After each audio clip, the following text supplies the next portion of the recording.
In today's NFL, everyone's always looking for the next offensive coach. Just what happened to Zach in Cincinnati, I've left, and nothing changes for Joe Burrow.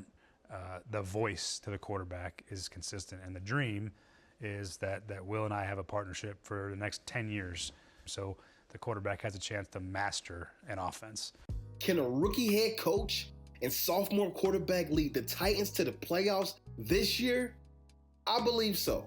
But before I expound on what some might say are ludicrous expectations, let's see how we got here. I'm going to need you to participate though, okay? Okay, picture putting your football self in the shoes of a Titans fan.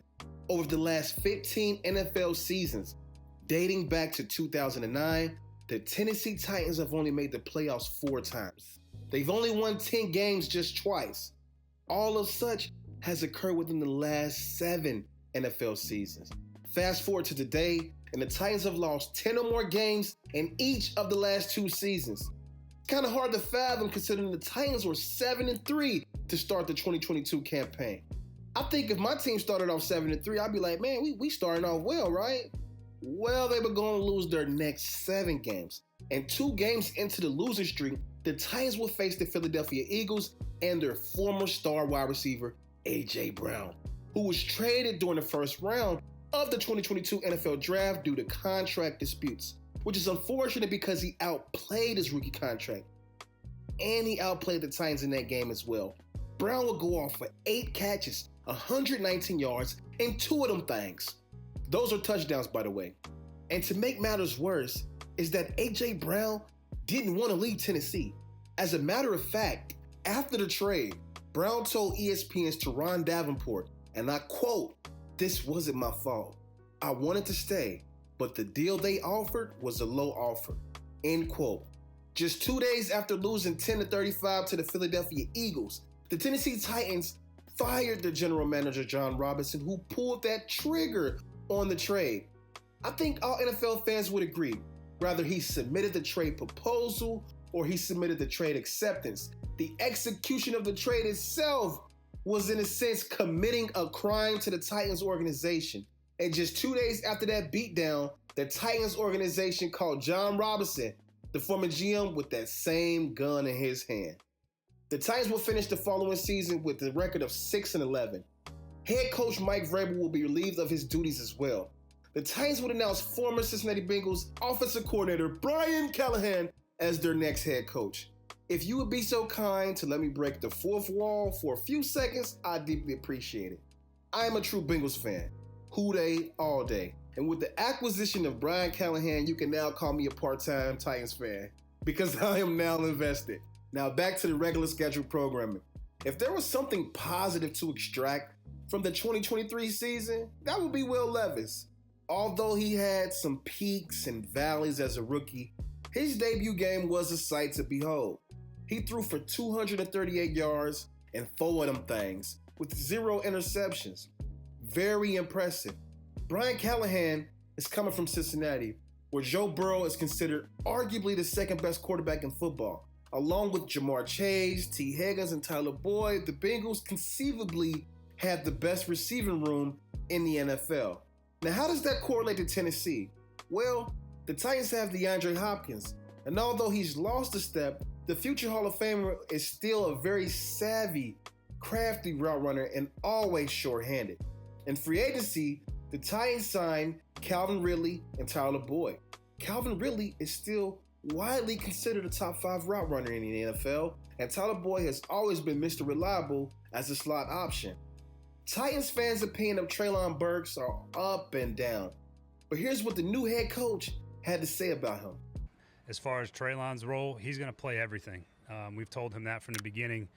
He's going to play inside, he's going to play outside, and he's going to carve out a role for himself because his work that he's put in has been really impressive. He's had a really good offseason. I'm excited about what he can bring for us. I meant when I said that the other day that I think he's going to have a role to play. I believe that's great news for the young wide receiver, assuring that he will have a role on his team. I'm just hoping that role is in the form of a Deebo Samuel type role. The Titans have some damn good young athletes at tight end, and they address some of their offensive line needs in free agency, as well as selecting J.C. Latham offensive tackle from Alabama in the first round of the 2024 draft. The Titans also hired Bill Callahan, Brian's father, to be the new offensive line coach, who is held in high regards as one of the best offensive line coaches in all of football. And I will not forget to mention Tony Pollard, who's been a star in Dallas, kind of under the radar the first couple years. And if he can stay healthy, you pair him with Tyjae Spears, man, the Titans are going to have one of the best dynamic duos in the NFL coming out the backfield. And it's going to look a lot different than what Titans fans have seen over the past 8 years. Defensively, the Titans signed cornerback L'Jarius Sneed, two-time Super Bowl champion, and former Bengals quarterback Chidobe Awuzie, who was becoming a star at the position before suffering a torn ACL just 8 weeks into the 2022 season. You pair those two with Roger McCreary, and now the Titans have a solid core in the cornerback room. The Titans also selected T'Vondre Sweat in the second round of the 2024 NFL Draft. They also signed Sebastian Joseph Day. You pair those two huge human beings with Jeffrey Simmons, and you'll be hard-pressed to find a more stout defensive line in the NFL. Now, there's still some holes on the defense, but I believe there are enough playmakers to get the job done in crunch time. The new defensive coordinator, Denard Wilson, appears to be a star coach ascending up the ranks. From the interviews I've seen of him, I believe he will have his defensive unit ready for action. Lastly, the AFC South Division is considered to run through Houston. And I would agree because CJ Stroud, well, he's that guy. The Colts are still working on their Anthony Richardson experiment. And the Jaguars, you never really know what you're going to get. I can see the Titans splitting the division this season, finishing the season at 11-6 or 10-7. To me, that's their ceiling, competing for a wild card spot. If Brian Callahan is able to design this offense where it allows Will Levis to orchestrate his talents, his arm, his speed, and allowing the running backs to make plays with this newly revamped offensive line, we know we got 3 veteran receivers and some young athletes at tight ends. I don't see why this offense cannot be a top 10 offense. We just spoke about the defense, and like I said, I believe even though there are some holes, that there are enough veterans on the team to make plays when it matters the most. Listen, it's BSO513. To all my Titans fans, drop a Titan up in the comment section. If you're not a Titans fan, tell me what you think. If you guys have any suggestions for different teams, drop that in the comment section as well. It's BSO513, and I approve this message. I'm out.